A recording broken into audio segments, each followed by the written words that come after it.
भी है और मनुष्य समाज के बगैर जिंदा नहीं रह सकता। और अगर मनुष्य को शिक्षा से वंचित किया जाए तो वो एक जानवर ही बना रहता है। अगर किसी बच्चे को समाज में उसका लालन पालन न हो और जंगल में उसको छोड़ दिया जाए तो वो बच्चा जिंदगी में कभी भी भाषा नहीं सीख सकता। तो शिक्षा जो एक मनुष्य के लिए बहुत ही विशेष महत्वपूर्ण चीज है और इस शिक्षा का महत्व शायद हमारे लोगों को मालूम नहीं है। इस शिक्षा के महत्व को ब्राह्मण बड़ी बेहतरीन तरीके से जानता है।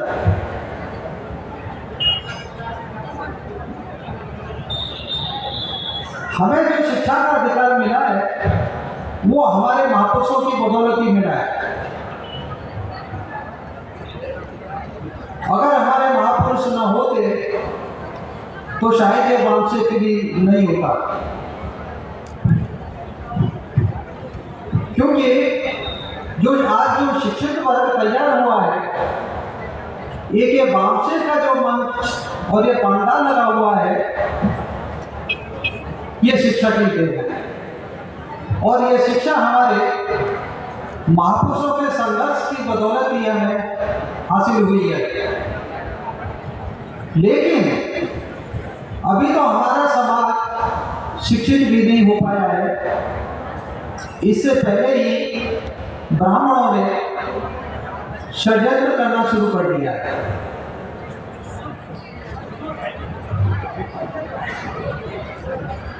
अगर 1950 के जब संविधान लागू हुआ, इससे पहले अगर आपने उठाकर देखेंगे तो गिनतियों पर गिनने वाले ग्रेजुएट थे। आज हमारे समाज के अंदर लाखों ग्रेजुएट है, लेकिन लाखों लोग होते हुए भी आज हमारे सारे अधिकार खत्म होते जा रहे हैं। ब्राह्मणों ने जो नई शिक्षा नीति जो लाए हैं, एजुकेशन न्यू पॉलिसी 2020, अभी हमारे शिक्षक जो टीचर हैं, शिक्षकों को मालूम नहीं है कितना भयानक षड्यंत्र इन लोगों ने कर डाला। आज जो है हमारे महापुरुषों ने जिस गुलामी से बाहर निकाला था और हमें शिक्षा के लिए प्रेरित किया था, आज उसी शिक्षा से वंचित करने की पूरी तैयारी हो चुकी है। न्यू एजुकेशन पॉलिसी में बहुत सारी इन्होंने जो है धोखेबाजी की है और ये शिक्षा हमें क्वालिटी वाली एजुकेशन नहीं मिल रही है।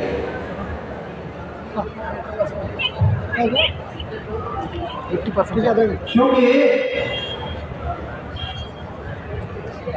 विद्वान जो है, हमारे महापुरुषों की जो शिक्षा रही है वो विद्वान बनाने वाली रही है। बुद्धिज्म में जितने बड़े विश्वविद्यालय थे वे हाई क्वालिटी की एजुकेशन देते थे, लेकिन हमारे भारत की एजुकेशन नालायक लोगों के हाथ में आ चुकी है। भारत के अंदर जो 3rd डिवीजन की डिग्री की जो शुरुआत की है वो ब्राह्मणों की देन है। हमारे मूल्यवासी लोगों ने कभी भी 3rd डिवीजन की डिमांड नहीं की थी। आज वही नालायक लोग सिलेबस बना रहे हैं, एजुकेशन पॉलिसियां बना रहे हैं और दुनिया की सबसे घटिया एजुकेशन हमारे समाज को, हमारे बच्चों को दी जा रही है।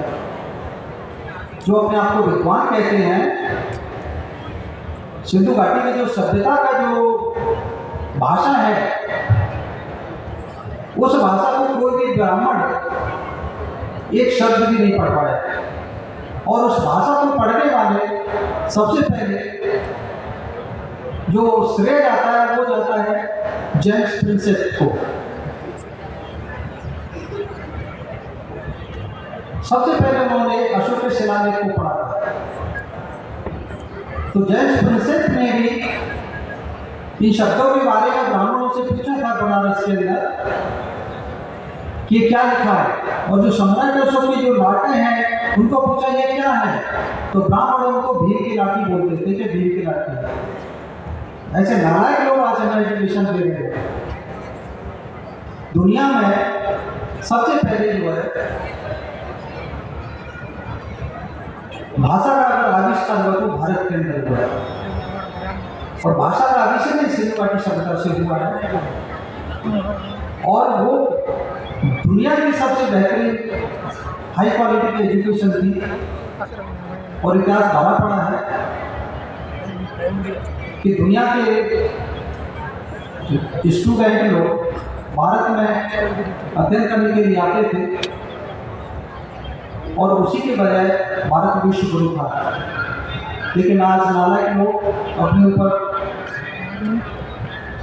दम भर रहे हैं झूठा ही कि हम विश्व गुरु बनाएंगे, क्योंकि ये एजुकेशन के द्वारा क्रमिक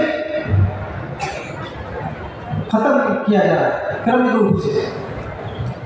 तो आज जो सरकारी कर्मचारियों का जो शिक्षा के अधिकार विहीन करना और उनकी आने वाली पीढ़ियों को एजुकेशन शिक्षा भी कर देना, ये लक्ष्य ब्राह्मणों का है। अभी हम लोग टीचर हैं, तो टीचर के ऊपर इतनी जिम्मेदारी लाद दी गई है कि पढ़ाओ कम और बाकी के इधर उधर कामों में उलझा कर रखो। फिर टीचर से ये सवाल पूछना कि आपके बच्चे निपुण हैं या नहीं है, पूरी के ऊपर दबाव डालना।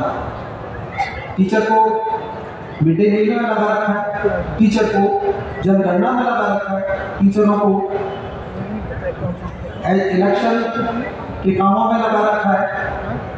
बाहर के इतने काम है, कम से कम गिनों को करीब 40-50 काम है, उसके बावजूद क्वालिटी कहाँ से है?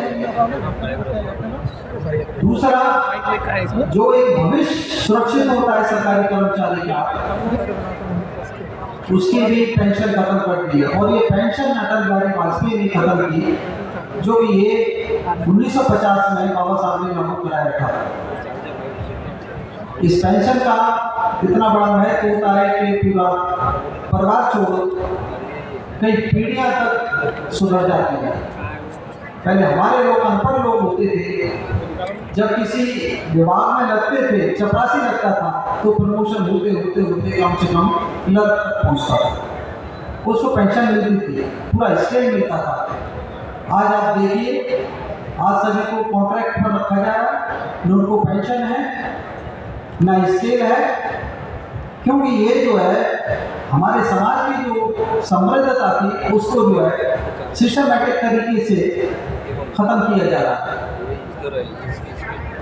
और इतना खत्म किया जा रहा है कि आज हमारे जो है पढ़े लिखे लोग बेरोजगार नजर आ रहे हैं। आने वाले टाइम में पढ़े लिखे लोग भी नजर नहीं आएंगे, क्योंकि इनकी फीस इतनी हाई लेवल की कर दी गई है कि हर आदमी की जो है इतनी कमाई नहीं, उससे ज़्यादा फीस हो गई। अगर किसी प्राइवेट स्कूल में एक बच्चे को पढ़ाया जाए जिसकी सैलरी खुद की महीने की 15,000 हो, और एक बच्चे का जो है फीस और खर्चा मिला के 15-20 हज़ार रुपये आ रहा हो, अगर 2 बच्चे हैं तो 40,000 रुपये उसका खर्चा आएगा 2 बच्चों को पढ़ाने में, और उसकी तनख्वाही अगर 15,000 रुपये है, तो अपने बच्चों को किस तरह पढ़ाएगा? और ये आज वर्तमान में हमारे सामने सब कुछ हो रहा है, लेकिन हम कुछ कर नहीं पा रहे। और जो लोन लेकर बड़ी बड़ी मोटी फीसें चुकाकर बच्चों को पढ़ा भी रहे हैं, तो पढ़ने के बाद भी बीटेक कर रहे हैं, बीए कर रहे हैं, बीएससी कर रहे हैं, एमएससी कर रहे हैं, लेकिन उनको जॉब नहीं है। इतनी जो है हाई फीस पे करने के बाद उनके लिए जॉब नहीं है। तो ये जो जागृति आई है समाज के अंदर शिक्षा के द्वारा, तो इसको चौतरफा हमला किया जाए, क्योंकि आज जो शिक्षा हम लोग हुए हैं, जो जागृति आई है, वो हमारे महापुरुषों के आंदोलन की वजह से आई है। इस बात को ब्राह्मण बेहतर तरीके से जानता है, लेकिन अभी हमारे लोग इस चीज का महत्व नहीं समझ पाएंगे। आज अगर हम शिक्षित वर्ग के अंदर जाएं, सामाजिक आंदोलन की बात करें, तो लोग सहयोग करने को तैयार नहीं होते हैं, क्योंकि आज हमें जो शिक्षित होने का जो मौका मिला है वो एक आंदोलन की वजह से मिला है, और बड़ी समस्याएं आंदोलन के द्वारा ही हल होती हैं। तो जो आज की जो शिक्षा नीति के जो सिलेबस बनाए जा रहे हैं, वो आपको जो ट्रेडिशनल हमारे काम होते थे, हमारे पूर्वज जो करते थे, आज उसी एजुकेशन के लिए इन्होंने सिलेबस तैयार कर दिया है। आज सिलेबस के अंदर पंचम जोड़ना, मोची का काम करना, कुमार का काम करना, ये सब एजुकेशन में लाया जा रहा है। इसकी हमें जरूरत नहीं है। आज हाईटेक बनने की जरूरत है। आज एआई का जमाना है, आईटी सेक्टर का जमाना है, कंप्यूटर एजुकेशन का जमाना है। वो एजुकेशन चाहिए हमें, लेकिन वो हमसे दूर की जा रही है। साइंस को खत्म किया जा रहा है। पहले जो है 10वीं क्लास से 8वीं क्लास से 11वीं 12वीं में साइंस के प्रैक्टिकल होते थे, फिजिक्स, केमिस्ट्री, बायोलॉजी। आज वो सब खत्म हो गया। बच्चे को साइंस की जानकारी न दे करके एक धार्मिक रूप से एजुकेशन दी जा रही है, और धार्मिक रूप से गुलाम बनाने का ये सदन किया जा रहा है। और ये बड़े ही दुर्भाग्य की बात है कि आज अभी भी हमारा समाज इस बारे में जागरूक नहीं है, क्योंकि ब्राह्मण अपने बच्चों को आज के टाइम में हायर एजुकेशन के लिए, उसको क्वालिटी एजुकेशन के लिए वो फॉरेन में भेज रहा है अपने बच्चों को, और हमारे बच्चे दुनिया की सबसे बेकार और घटिया एजुकेशन यहाँ पर मिल रही है। तो ये इसका भविष्य क्या होगा? बड़ी चिंता की बात है, और इस पर हमें गौर करना चाहिए। आज हमारा जो शिक्षित वर्ग तैयार हुआ है, आने वाले टाइम में हमारे बच्चे किसी एजुकेशन के मतलब के नहीं रहेंगे। पहली बात, उनको जो घटिया एजुकेशन है वो ही हासिल नहीं होगी। और यहाँ तक कि ब्राह्मण ये कोशिश कर रहा है कि वो शब्द जो अक्षर हैं उनसे भी महरूम रखा जाए।